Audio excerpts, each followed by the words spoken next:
Welcome to Veritas Group's webinar, Managing a Successful Major Gift Program. Today's webinar features Richard Perry, founding partner at Veritas Group. Richard has over 40 years of experience working with nonprofits to transform their fundraising programs. Richard also works closely with nonprofit leaders to help them lead effectively, create a healthy culture, and structure their organization for success. Welcome, Richard. Thank you, Karen. So this is one of my favorite topics because it basically is talking about management of a program.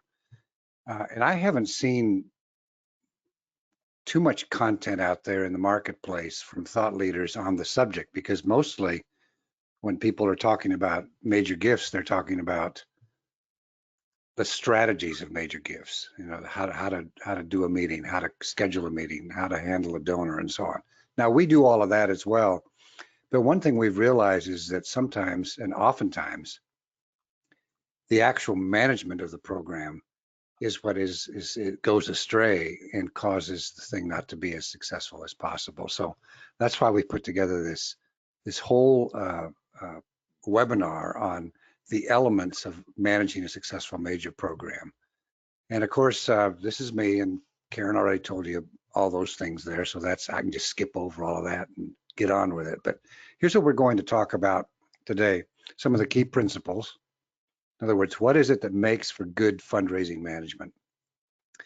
And these are time-tested principles that we've discovered over the years.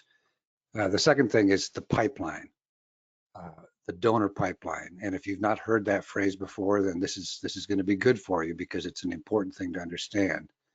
So we're going to talk about the pipeline, staffing appropriately, how to hire, develop, and retain your best people. And that's an important subject these days, because the amount of flight from nonprofits of major gift people and mid-level people and plan giving people is just alarming. It's alarming. And so we've got to, once you get a good person on staff, you got to make sure you keep them. And then I just want to be sure we go through all the things, principles and strategies for what it takes to manage a major gift program, and how Veritas could partner with you to support your work. Let me just tell you a little bit about Veritas Group, and this will be short, so just hang in there with me, and then we'll get into the actual content of the webinar. But we're a data-centered, donor-centered organization. We grew out of a direct marketing firm that another gentleman and I started in 1990, which became one of the largest direct marketing firms in the country. And we had offices in Seattle and Denver and Atlanta and London and Paris. And we did a whole ton of work, but it was all data driven. And so we've adopted all of those principles, or adapted all of those principles over into the major gift field. But one of the things that we feel strongly about, if you followed us at all, is this whole thing about being donor-centered. So you combine things of the heart and relationship as it relates to donors. You combine that with the data-driven approach to major, mid-major, and planned giving. So that's the essence of who we are in terms of how we do things. Our strategy and approach is basically to analyze donor files, and we've analyzed millions and millions of donor records, hundreds of consulting clients. There's been thousands, I think, Karen, over 5,000, maybe approaching 6,000 people who have gone through the Veritas Group Academy. That's right. That's really right. Yes. Yeah, and so we've worked with thousands of fundraisers and nonprofits. So it's not just, we're not just consultants that are just telling you some opinion that we just think this is true. It's actually time tested in every philanthropic center and in many cultures around the world as well. So our strategy and approach is basically to look at data and let the data guide the strategies and tell us, you know, where we need to shore up. And we're going to get into that as we get into some of the content here. This is just a brief look at some of the clients. I was just noticing, Karen, that we don't have any of our university clients that were on here, but we've been working in every sector: the arts, health, education, social services, and we've done it all. So we're familiar with all of those kinds of clients. I just want to talk to you a little bit about how Veritas can help strengthen your team, and then you can see how that applies to what we're going to talk about in just a second. But we take that time-consuming, process of training, coaching, and weekly accountability, and we co-manage the program with you so that you can look at the big picture and free you up. Essentially, what that boils down to is we bring the donor-centered and data-driven structure system to help keep your team accountable. So we work with you and your team and focus them on developing meaningful relationships with donors and developing the proper plans and all of that kind of thing. So we that's the content that we do. And we meet once we start working with you, we meet weekly with your fundraiser, your frontline fundraiser, who then implements those plans, the systems, and so on, and reports to management. And some people say, well, is that actually worth it? I mean, good night. And basically, yes, it is. The cost of kind of working with us is a flat fee, typically only a percentage of the MGO's caseload value. So on average, we help fundraisers grow, 30%. In fact, all of our clients, even during COVID last year, grew 30% or more in the first 2 years or last year, which easily pays for the work that we've done. So if you're interested in that, and I'll put this up at the end as well, talk to Amy Chapman, the person that can tell you how we can help you out even more. All right, so that's the Veritas thing and who that all is. And now what I want to get into is the meat of the content. And Karen, whenever you want to interrupt on this in terms of questions and stuff, just feel free and we'll jump into them. I will. And for those of you who have joined us, remember there's a chat box, a question box. Go ahead and pop your questions in at any time during the presentation. One of the key things that is so important to understand, and actually we've discovered over the years that there's very few people that understand it, is the basic economics of major gifts. Now, everyone understands that major gifts is a kind of a high return area. In other words, what you invest, you get quite a bit more back than, say, direct mail or say an event, and certainly planned gifts is the same way. But that's only scratching the surface in terms of how it actually works economically. And that's what I want to get into talking about right now. We all know about donor attrition. And there's a problem as it relates to donor attrition. I mean, we are basically in deep trouble in the nonprofit sector in terms of how many donors are just going away. Like 46% across the country, on average, of donors go away each year. They just disappear. That's donor attrition. But the other interesting thing is what we call value attrition. Value attrition is also a key situation or thing that economic dynamic in a nonprofit that very few people are aware of. And I want to just take a little time and explain it to you. So let's get into that, and so you can see what we're talking about. Here's what value attrition is. You take the same donors in year one, and you see what they did in year 2, year 3, year 4. So like take this slide here, you see that there's 11 donors that gave $10,000 in year 1. And then as you move to the right, you see what happened in year 2. Some of them go up, many of them go down. And then as the years progress, they start to disappear. That's what value attrition is. On average, value attrition for most organizations is between 40 and 60%. So let me put it this way. If you had 10 donors in year 1 that gave $1,000, 10 donors in year 1 that gave $1,000, that's $10,000. Those same donors in the next year would give between $4,000 and $6,000, which means you would be missing $4,000 to $6,000 from the same donors. That's value attrition. And this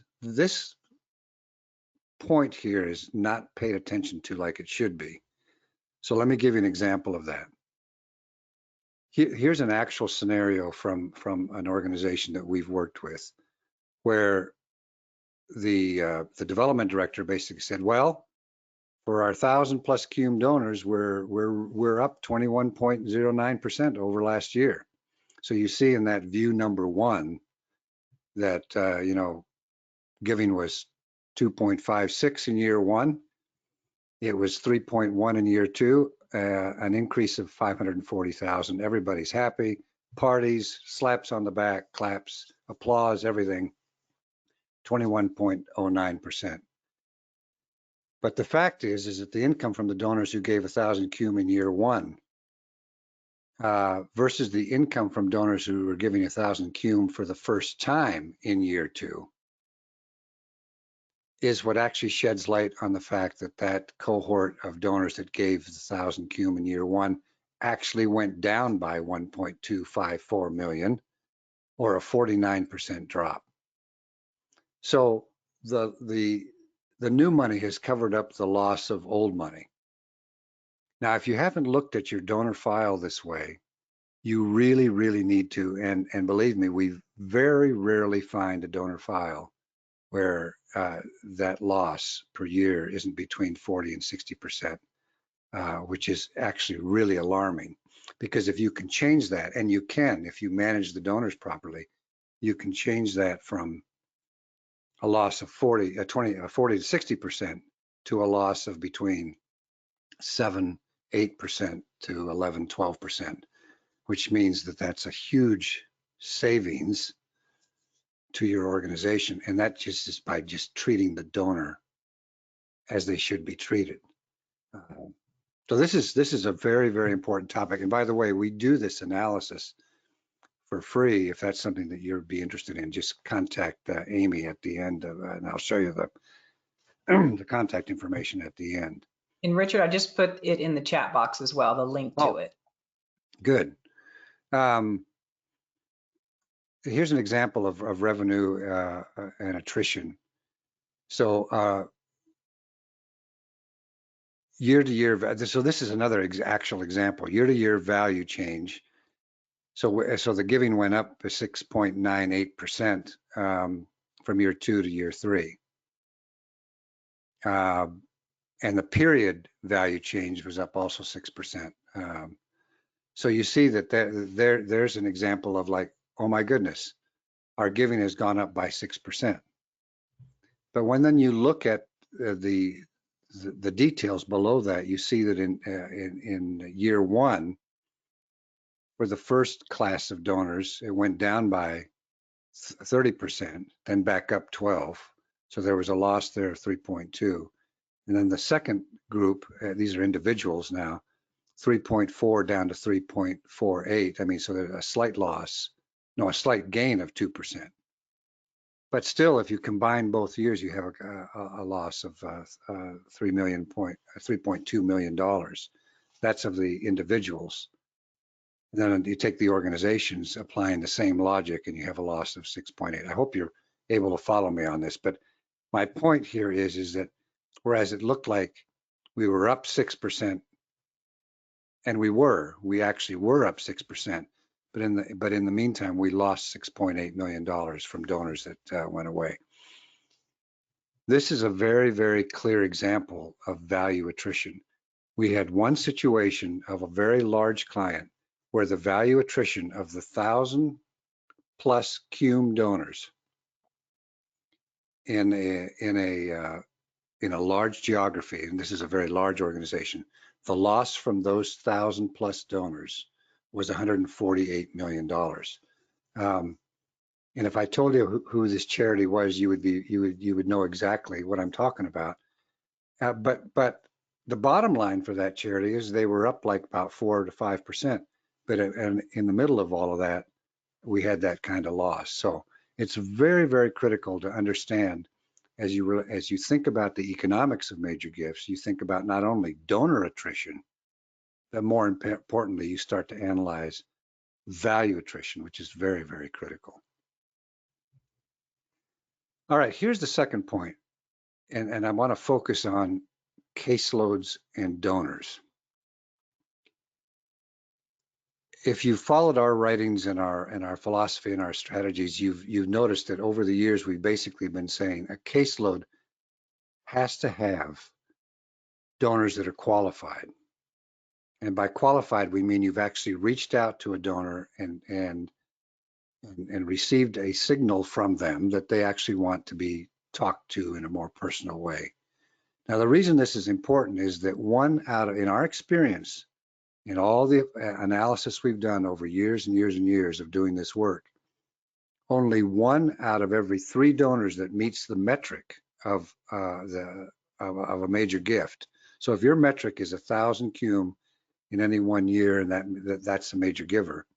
For universities, it might be 10,000, 15,000, these large files. For every 1 of those that meets the metric, for every 3 of them that meets the metric, only 1 wants to relate personally. Now, why is that important?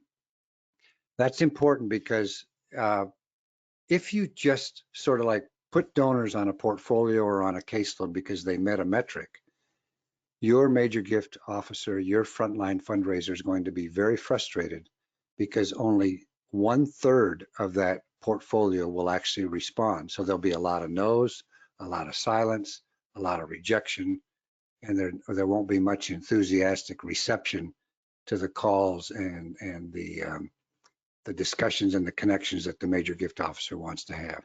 So we have a whole 7-step process where we qualify donors. So when I'm talking about a caseload, I'm talking about a caseload of qualified donors, people who have actually agreed to have a more personal relationship with us here in the nonprofit. So given that basis for understanding what kind of caseload, here's another thing that's very important to understand, that a caseload of qualified donors has a dual purpose: to secure funds for program and to fulfill donors' passions and interests. Now you might say, well, duh, Richard, I mean, that's obvious. Okay, fine. Okay, so put that in your head that that's a dual purpose. In other words, those are values that are equal. You can't just fulfill donors' passions and interests and not secure funds for program. That would be using the nonprofit's resources unwisely. You have to actually do both equally. And so the way I put it is that a donor must deliver net revenue. Every single donor on a caseload must deliver net revenue. So what I mean by that is if you take the cost of managing a caseload, so you take the cost of the frontline fundraiser, that's compensation plus benefits, and you add another 25, 30% for the operational cost. Take that total cost and divide it by, say, 150 donors, qualified donors on a caseload. That would be your donor cost. And basically your revenue needs to come in in the black for every donor. Every donor must develop net revenue for programs. If they don't, then you need to move them off the portfolio and find donors that will actually do that. And the reason for that is that if you're not doing that, you'll fill up the portfolio with donors who the major gift officer or the frontline fundraiser is simply servicing without developing a value of delivering economic value to the organization, which is the whole idea in the first place. The reason I mentioned this point is because we find so many major gift officers that have developed friendships and deep relationships with donors and simply do not think about the economic side of that, whether it's actually working for the organization and fulfilling the purpose of securing funds for programs. So you've got to really watch that and manage that point. The other thing that's an important point to watch is that a caseload value will grow over time. Now, I'm showing in this chart the first year value, say, of 150 qualified donors of 800,000. You see those 150 donors in black there. So follow that black box to the right, and you'll see that there's 135 donors now. So there's less because they've attritioned off or we've moved them out. And we're moving them out, but the value per donor is going up as you go to the right. So 135 donors is $1 million. 125 donors year 3 is 1.1. 120 donors is 1.5. Now, this is an illustration, so don't follow the formula exactly. But my point is that as you're moving through time, the major gift officer will have a mixture of donors that have come on the file onto their caseload in different years at different values. But the thing to be watching out for is that the ones that came in at the beginning, so those original 150, are actually moving up in value per donor. Or the 15 donors in year 2 that gave 75,000 are moving up in value per donor. That's a very important dynamic to manage so that the caseload file itself, caseload value, actually goes up as well. So watch out for that dynamic as you're managing the program. A caseload value must grow over time. This is an area that's not managed very tightly and tends to erode the economic value for each major gift officer, which then erodes the economic basis for the major gift program, which then wastes money for the nonprofit. Very, very important to be watching out for this as well. Here's the other thing is that as your major gift program increases in age, if it's managed properly, according to these principles that I've been talking about, it'll increase in return on investment. So you might start off with a fairly, like some people might consider poor return on investment of 1 to 3. And remember, direct mail is usually 1 to 4 in its early stages, and then move towards maturity up to 1 to 8, and then mature to 1 to 10. We see a whole lot of portfolios and caseloads that have a return of 1 to 23, 1 to 26. We've seen them as high as 1 to 32. It depends obviously on the type of donor and the type of institution and all of that kind of stuff. There's all kinds of variables. My whole point here is that investments increase, or return on investments increase over time. That's the thing to kind of manage. All right. The second thing is this whole area of the donor pipeline. This is so critical to understand this as well. What's a donor pipeline? A donor pipeline is what a donor experiences with you as they move through their life with you in the organization. They come in on the front end having been acquired as a donor, and they're generally cultivated. And if you have a good mid-level program, that's cultivating those donors as well, moving them into, some of them into major gifts, some of them into planned gifts, and into capital gifts. And you see the various ROIs at the bottom. These are very general, but they're illustrative in terms of that section of the life cycle of the pipeline. Here's why I bring this up, this pipeline business, because there are so many people that say, well, we want to start a major gift program. And what Jeff and I and our team basically ask right out of the gate is, well, what kind of donor acquisition program do you have? Do you have people kind of coming into your system and into the nonprofit on the donor acquisition side, and are you cultivating them? Well, no, we really don't have that. Well, how do you expect to develop a major gift program? Now, there's some folks, and believe it or not, this actually happens, where an authority figure basically says to the frontline fundraiser, well, I've met a lot of rich guys at Rotary, or I belong to this club and there's these people, or I'm in this civic thing and there's these very wealthy people. Well, believe me, that's not a way to develop a major gift program. The way to develop it is to have a thriving major acquisition program and cultivation program on the front end that has a mid-level function that graduates the donors up into major gifts. Let me Richard, just, yeah, I've go got ahead. a question here quickly from Kate. How would you calculate return of major gift work for a one-person fundraising program? For example, the fundraiser can only spend 20% of their time on major gifts. Well, you take their total costs, Kate, total cost, plus be sure you add in the operating costs. And you would you would take 20% of those costs, because you basically said they have 20% commitment to the major gift program. So you take 20% of that. So let's just say, just for the fun of it, that the total cost of that person is $100,000. 1/5 of that, 20% would be $20,000. You put that $20,000 cost against the total revenue that the major gift person is working with, and that's how you'd get to your ROI.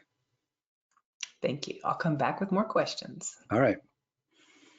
Here's a real example. This is an actual pipeline analysis of an organization.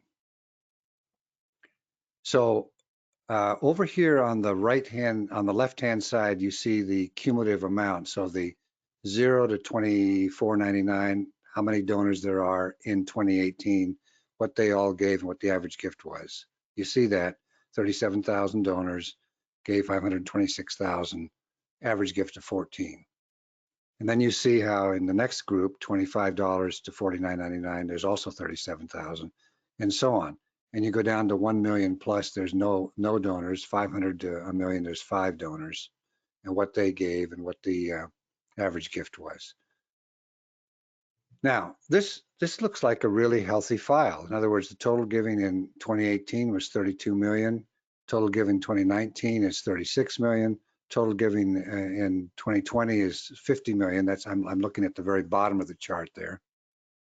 And that 50 million is certainly buttressed by that one $5 million gift at the bottom there, which has skewed some of the numbers in the average giving.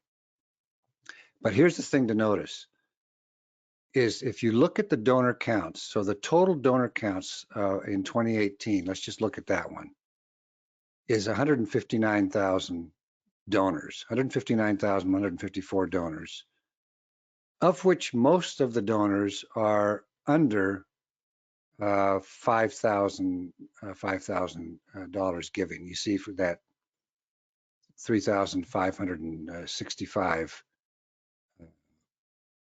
donor count there between 1,000 and 4,999. There's a whole cluster of donors, that whole group of donors from 0 up to 5,000 is where most of the donors are. And then from 5,000 high, you have 352 donors, then 186, then 49. And what's happening is there's not much migration from the middle part of that donor file to the next part. This is a major, major, major problem with this organization. They have a great deal of potential to move this forward. And we're actually working with them now and solving that. And the current move is to basically hire 8 to 13 mid-level officers to be working with donors in that mid-range. And then as we populate the higher ranges, to hire more major gift officers. This is what we mean by the donor pipeline getting stuck. Another way to illustrate this is here. How many of these donors are moving up? You see that in this situation, you have a mid-level donor clog at the $1,000 to $2,500 range. In other words, they're hardly moving up from there up to the higher levels. And that's what's showing on this chart as well, all across the board. So this is the kind of analysis you really need to do with your donor file so that you know who to hire, what strategies to employ, what to get wound up about, what to invest money in, and what to make happen as you're going along. Very, very critical. Here's what we've learned over the years, that most organizations without a mid-level program promote basically 0.2 to 1.2 of their mid-level donors up into major gifts, while those that do have a mid-level program move them up at a 3 to 3.5% range to major gifts. Now, why is that important? Because you actually have more donors for major gift people to relate to, which means that, and those donors have a higher return on investment, which means that contributes disproportionately in a positive way to your economy. Hopefully you understand all of that. It gets a lot more complex than that, but I'm trying to just give you the basic idea of what to be worrying about. as it relates to donor pipeline. The major thing there is to basically do the analysis on the pipeline and understand where your organizational weaknesses are as relates donors, and if you're moving them properly up into the higher, the ones that want to move up to the higher levels of giving. All right, that's the pipeline. Now, want to talk about hiring the right people for your team. Very, very important to have the right people in place. And these days, what we're experiencing is that it's very hard to find really good talent, which is why if you have that good talent in your organization, you really need to retain them. It's very, very critical. So what are some indicators for adding staff? Well, if you have 450 donors that meet the major gifts criteria for your organization, then you can hire a major gift officer to manage a caseload. Now, how do we get to the 450? Remember earlier I said that 1 out of every 3 donors that meet the criteria actually want to relate more personally. So if you have 450 donors that meet the major gift criteria, that you take 1 out of, you divide that by 3, the 450, and that translates into 150 donors that actually have been qualified. And so our rule of thumb is that you can only manage, a major gift officer can only manage 150 qualified donors. Let me tell you something about that. If you have a major gift officer or a frontline fundraiser that's managing more than 150 donors, you are actually moving into inefficiency and less quality relationship, and it's not going to be a good idea. Skinny those caseloads and portfolios down to 150 qualified donors. So for major gifts, if you have 450 donors that meet a major gifts criteria for your organization, then you have room to hire a major gift officer to manage the caseload. And in the mid-level area, at least 500 donors that meet the mid-level criteria, after you've cleaned all the data up, you have room for a mid-level officer. That's actually the general criteria we use to decide what the frontline fundraiser count should be. We went into one organization where we basically said, my goodness, you have enough major donors here in the macro to hire 40 major gift officers. This was a very large organization.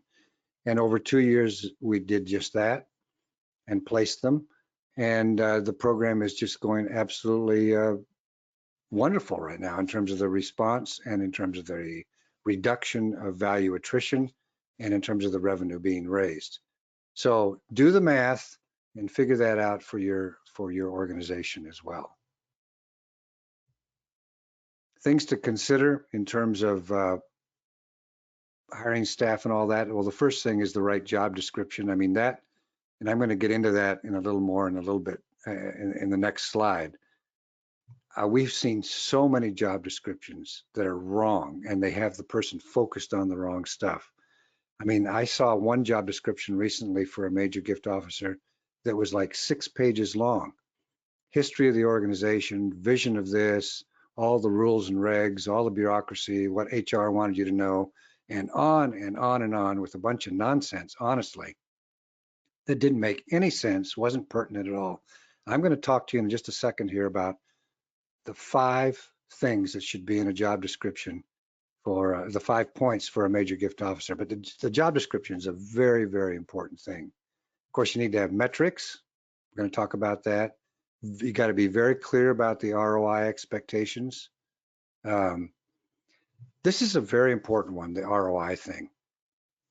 So many authority figures say, okay, let's see now, we're going to pay Mary, we're going to pay her $80,000, and she needs to get back twice that or 3 times that in the first year.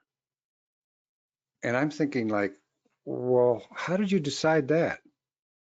You haven't even done the analysis of the donor file, the donors on the caseload, what their value is, what their giving history is, and use that as a basis for what the forecast would be. You really need to do all that kind of work and then set your ROI expectation and then communicate that expectation to your major gift officer. And then, of course, establish a timeline for when you'll experience success. These are really important kind of baseline things to consider as you look at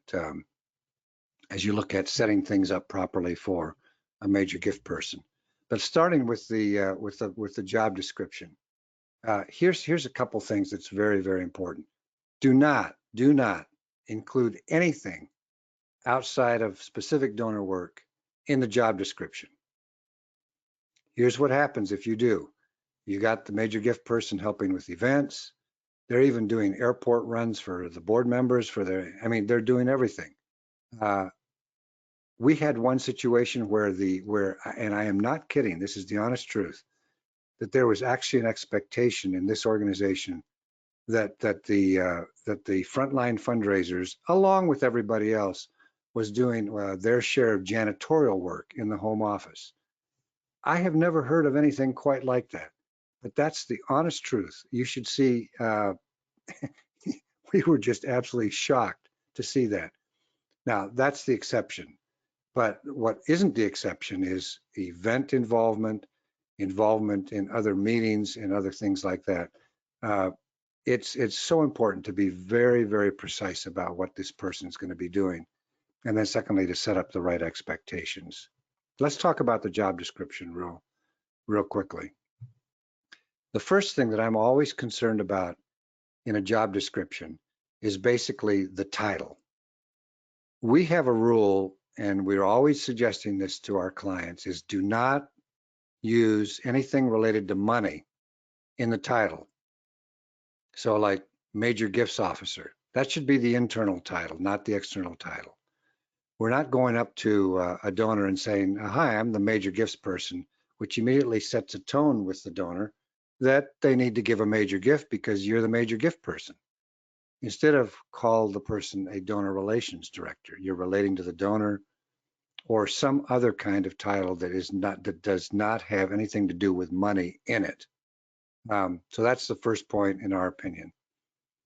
The second point is the purpose statement. Be really clear what the job is and how you write the purpose statement. So here's how we've written it. Purpose is to secure funds for the organization by fulfilling the interests and passions of the donors. That's it. Then we added a couple other words to sort of clarify all of that. But I would really recommend you read your job descriptions and look at what the purpose statement is, because I guarantee you have all kinds of other stuff in there that has absolutely nothing to do with managing a qualified caseload of donors, fulfilling those donors' passions and interests, and securing funds for the organization, which are the two things they ought to be doing. Then the 5 points that I've written down here on the left is to qualify a caseload of donors. You got to do that. Create and manage individual goals for each person on the caseload. Yep, got to do that. Create a plan for each donor and execute that plan. That's what you got to do, and that plan's based on the interests and passions of the donor, the communication preferences of the donor, and so on. Secure appropriate project information, including budgets, and create offers, proposals, and asks, so you have something that you can present to the donor that actually has some meaning to them. Very important. And then create monthly reports, which is the administrative thing. All the rest of the stuff of reporting and documenting and all that other stuff, I mean, that could be in the subtext of the job description, but it's basically an administrative function. These are the 5 points, and then you notice that the accountability piece is on the other side, where you're just basically mirroring the point on the left side. So if you're going to qualify caseload donors on this side, we're going to measure how well you do at qualifying and disqualifying donors. If we're measuring, if we're saying you're going to create and manage individual goals on the left side, we're going to agree on what the revenue goal should be for each donor and whether you've actually reached it, etc. So responsibilities on one side, the accountability piece, the evaluation piece on the right right side. I mean, you don't have to present it this way. It could be on the next page or whatever. I really do. Yeah, go ahead. I'm gonna jump in here, Richard. I know we're at 1:40, so Yep. got a great question here from Lorraine. Can you also make sure you speak to giving feedback to underperforming reports? And she added some more detail, like not pulling his or her weight, too many mistakes, ongoing issues. Yes. Uh, you absolutely need to talk about that. And we've been in a number of situations that now, those are all symptomatic of basically not fulfilling the main points of the job description. In other words, if you're making mistakes in your reports, you're making your mistake. Oh, I thought the goal was this, and I had forgotten this because I didn't write it down or whatever. I mean, you absolutely need to address that with the staff member or the employee and hold them accountable to improving that. And if in fact it is actually affecting the result, namely the raising of money and reaching the revenue goals by donor, and it's not correctable, then you need to move the person out of the organization. So Absolutely. I'll just add, Richard, having a clear job description, like what are you really expecting? And then in our system, we use a donor impact portfolio, which is a great way to see if people are doing their work each week. Are they following up? Is it happening? So having really a clear expectation and then having those discussions. Anything about just accountability and a manager that you can add to that conversation? Yes, you said yes, you need to deal with it, but how do you do that, Richard? Give us some examples. Well, I mean, you're basically quantifying the goals, right? And then the either the achievement or lack of achievement of those goals. You actually have details about the plan. I'm going to do this with this donor on this in this month, and then I'm going to do this, then I'm going to do that, and so on. Well, did they actually do that? If they didn't, you've missed it, and there's an accountability piece that needs to kind of come in. I've noticed, Mary or Bob, that you are actually not executing your plan. Well, what do you mean I'm not executing my plan? Well, when we look at this, you've actually missed all the points that you wrote down that you were going to do, you're not doing, which is actually translating into not securing the revenue goal as well. And so you're being very specific about all of that. Thank you. All right, I'm going to pick up the pace a little bit because we are going to run out of time here if we don't. Uh, Effectively managing your team is basically having the right metrics, and for Veritas, it's basically total dollars raised. Were there meaningful connections? We do not measure face-to-face visits. Nowadays, it's more about a meaningful connection. You can have a meaningful connection on the phone, by social media, in a video call, and face-to-face. So it's meaningful connections that we measure. Number of stewardship calls, number of asks. Are you actually working the plan? And then how did each donor perform year to year? It's very important. I think in terms of supporting your staff, yeah, and you all know this, it's important to provide feedback, identify the needs, have that system of accountability that we've talked about. And here's one thing is be really careful of how much you pull these frontline fundraisers into the meetings. You can have so many meetings that waste so much time. And it's very, very important to give that time to the frontline fundraiser to be with the donor, which is the actual value add to your organization. And of course, training is very important in terms of sharing philosophy, how you approach things. We have a whole training offer that you should look at our website and look at it. Be glad to walk with you on that. But talk about how you do this effectively, what the best practices are, and clearly share the philosophy of and strategies for mid and major and planned giving, and talk about your culture of philanthropy, and make sure that, again, back to there's a system and structure in place and that accountability is in there. In terms of creating the right plan, staying on top of managing the process, that's so important. That's why we say you basically need to have a weekly check-in on how you doing your plan, how you achieving your goals, making sure that the goals for every donor are cash flowed, like when do you expect those gifts to come in? Very, very critical to understand that. And then also creating aspirational goals. So we have a whole system where we basically say, all right, here's the goal for the entire caseload. So it's $1 million. But are there two or three? There are 2 or 3 donors in your qualified caseload that if we actually provided the right kind of asks and offers to them, they would give transformationally. What are some aspirations you have, major gift person, for some of those donors that could give transformationally? Have those goals in there as well. Provide coaching. In other words, always talking about what skills your employee needs to develop. It's very important. We do this with all of our clients as well every week. What do we need to brainstorm? What strategies are there? Donors that need to be talked about, like, well, we could approach it this way or that way. The reason this is important is we bring the experience that we have with other clients into the situation. Well, with this client, we had a donor situation that's like the one you're talking about, Joe, and here's how we would approach it. So you need to be talking to your major gift officer about specific donors and how to manage them and what are the situations that you've got to deal with. And then if you're identifying any gaps in the plan that need to be fleshed out, and of course, providing encouragement and accountability as you're going along. Accountability is such an important thing. I think we've talked about that. I don't think I need to go over that anymore. A quick question, Richard, from Karen, spelled K-A-R-I-N. Why do you avoid closing a gift as a metric? Since you're talking about accountability. Well, I would say reaching goals is sort of the same,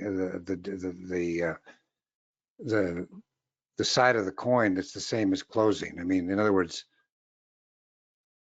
if they've reached a goal, Karen, then they've actually closed it, right? Mm-hmm. So if the goal was, if last year the donor gave $6,000 and the goal was $10,000, and we actually, and the major gift officer achieved that 10,000, then they closed it. Mm-hmm. So that's how we interpret that. Did you reach the goal? It's same, maybe semantics, but same kind of thing. All right, thank you. Reporting is very, very important in terms of gathering information from all the fundraisers and identifying trends and reporting on, what kind of meaningful connections have been made, the goals and the growth of caseloads over time, and you're reporting that information upline to top management or the board, and providing updates to any major changes to goals and things like that. I mean, we've had situations just last week where a major gift officer had been working with a donor for over, I think, Karen, you know what I'm talking about, for over 4 or 5 years, and just last week got notice of a $23 million gift from that donor. Yes, this is a donor. This is a donor that was giving $25,000 a year, I think, and then she started really learning about her, and right. Yes, and really telling her how she made a difference. I think she ended up giving about $300,000, and then now just left $25 million in her will. So. Yep. So and so these kinds of things require reporting upline to management and so on. So it's very important to have that kind of information moving up, gathering information not only about the production or the performance of the frontline fundraisers, but also any key things that happen, like the story we just told you. We really need to train and create the right plan, coach, report, and keep a team accountable weekly and or regularly. Now, the whole point of this slide is basically this: regularly keeping the team accountable, keeping the frontline person accountable. It's not enough to check in once a month. It really isn't. You've got to check in weekly, and then evaluate how we're doing against those metrics in the job description, how we're reaching goals, and then reward the high performers and address the low performers. So that's the key points that I wanted to cover, and I want to leave time for questions. Again, we would love to partner with you on any of this as well. We've had a really wonderful experience with the American Cancer Society, where we're doing major work around the country. Here's a quote from Ruth Ann Daly, the Senior Vice President of Philanthropy, who says, Veritas helped us get laser focused on our donor outreach, stewardship, and cultivation. They provided the support and discipline that we needed to not only build this program, but make it sustainable as well. So this is, we're really happy with that relationship, that the Major Gift Program has really almost doubled in revenue in the last year, Karen. I believe that's the right number. Anyway, so click on the link in your email that we're sending you, so you set up a time to speak to my colleague, Amy Chapman, and then you can get more help if you need that. But we wanted to share those basic principles, and I wanted to leave time for questions so we can get into that if there are any. Yes, thank you, Richard. I didn't answer yours a minute ago because I was trying to answer a few and typed them. Question here from Kevin. Thanks for the discussion of donor attrition on a related topic. Is there an average rate in the field for donor retention? What's a good retention rate? Well, we would like to see more in the range of 80% retention versus the 56% that's the average across the country. I mean, you should look and see what yours is. But certainly, I mean, if you have 100 donors and you're losing 20 of them, that's still quite a bit. But losing almost half of them is way too much. Thank you. Andrew asks, what are the 3 criteria that someone is a potential major donor? Their past giving, their level of interest in their past giving, their capacity, and the level of interest and connection that they have with you, I would say. Great, thank you. Vanita says, can you please speak to new donor acquisition in addition to existing donor development? When and how do you set goals for that? Ooh, that's a really complicated topic, and I'm trying to figure out how to answer that. You know,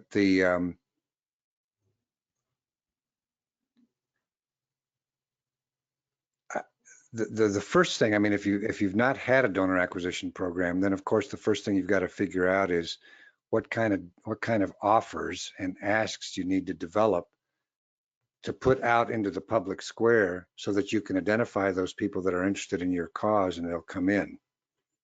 And that's a whole process of testing different offers to see which ones work and which ones don't work. And there are agencies, and we can recommend some really good agencies and partners to help you with that, because we know them and we've vetted them over the years to help you actually do that work. We don't do that work ourselves, but the front end of the pipeline, the acquisition thing is there's people that specialize in that and are very good at it. Here's the other little factor. You will always lose money at the point of acquisition. So if you spend $1 to acquire donors, you'll probably get back in the first cycle of the donor's life 50 to 60 to 75 cents. So you'll lose money. That's the way acquisition works these days. Benita clarified. She said, I was meaning high-level donors and including that in the MGO's goals. So acquisition of high-level. Yeah. Yep. You go to your donor file and you find those donors that have given have met a certain criteria. So our general criteria is 1,000 cum. You go to the donors that are given 1,000 cum. If you're a small organization, you could drop that down to 500, or if it's larger, you might up it to 5,000 or 2,500. Pick those off, and then you qualify them. And we have a 7-step process, and I think there's a white paper, Karen, that basically goes through that. Mm-hmm. But basically, that's how you do it. Go to your donor file to find the donors to acquire for the Major Gift program. Couple great comments here about the whole piece around tracking how many gifts they close. William says, if the goal is the number of gifts, the officer may choose to take a lesser gift just to close the gift rather than maximize the revenue of a different gift. And then Karen responds Thank you, meeting goal rather than closing a gift makes so much sense. Perhaps the donor makes a spontaneous gift because of a wonderful impact report, for example, that helps meet the goal. So good That's stuff. correct. Very good observation. Thank you. Yes, I've got a question here from Holly. How do you transition a membership-based organization that is failing to a major gifts and donor-centric strategy? Wow, this is a topic I just love, because it's like, if we can do that, if you change the whole conversation from, hey, become a member to my organization, or not my organization, to the organization, to, hey, support this great cause that you love, you're changing the whole thing from this one-time transactional thing that happens every year, give your $150, your membership amount, to an ongoing support of the organization. What I would do is basically take a small group of those membership donors and start testing an approach like that, where you try to convert the person from a membership donor to an ongoing donor, and make the ask more about supporting a specific thing that they're interested in versus paying a membership fee. I mean, it's a lot more complex than that, but it's really worth examining that whole membership thing and moving that to a different basis. We're doing a lot of work that way with NPR and PBS stations around the country, changing the membership thing over to an ongoing donor involvement thing. Yeah, I was talking to some of them yesterday. They're like, we had all these tchotchkes and things we did for donors for all these levels, and we just basically cut it out, and nobody has complained. Nobody really cares. Hmm. So Matt said, by the way, the University of Minnesota was in the logos of that initial page, but he wants to know more about, would you please provide an explanation of cash flow for the DEP? And by the way, I put the white paper link for the DEP and how to do all that in the chat box. So talk about Excellent. cash flow. What's that about? So let's say that the goal from a donor is 20,000. Then it's important to say, based on the giving history of the donor and also what the frontline fundraiser knows about the donor, to basically say, well, do you expect that 20,000 to come in November, or might it be April or May? Because here's what most authority figures do, and we just had a situation like this, where you say, well, according to our historical giving, by the time you get to November, you should have, 82% of your you should, or 50, let's say the fiscal year is from, because they're measuring fiscal year. So they're saying, July to June, and by December, you should have 56% of your giving in. And by the way, major gift officer, you're failing because you're at 42%. Well, the fact is that there's 7 donors that give in March and April that make up a bulk of that money.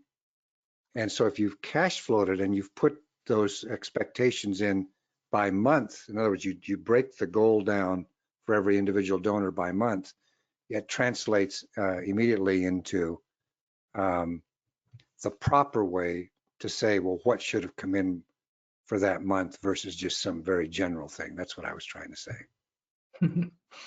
Thank you so much, Richard. Well, I think we're out of time, even though Matt said we should go over time because this is so helpful. I had a lot of comments here about how amazing the content is. Thank you so much, Richard, for this great information. Thank you. Yes, and thank you all for being with us today. A big thank you. You'll be receiving a recording of this via email so that you can share that with others and look back and freeze it and get some of those notes and things that you really want to talk more about. So any closing remarks of wisdom, Richard, from all your experience for this webinar? No, just pay attention to these things. It's so important to understand the economics and pay attention to the points that we've made here. They are invaluable. They're time tested. And you got to engage your head in this stuff to make sure that the accountability piece is there. And while you're taking care of and loving the donor, you're also actually taking care of and loving your frontline fundraiser by understanding how it works and putting the right metrics in place the right KPIs, and the right accountability system. Everybody will be happier, including you. Thank you, Richard. Thank you everyone for joining us, and have a great day.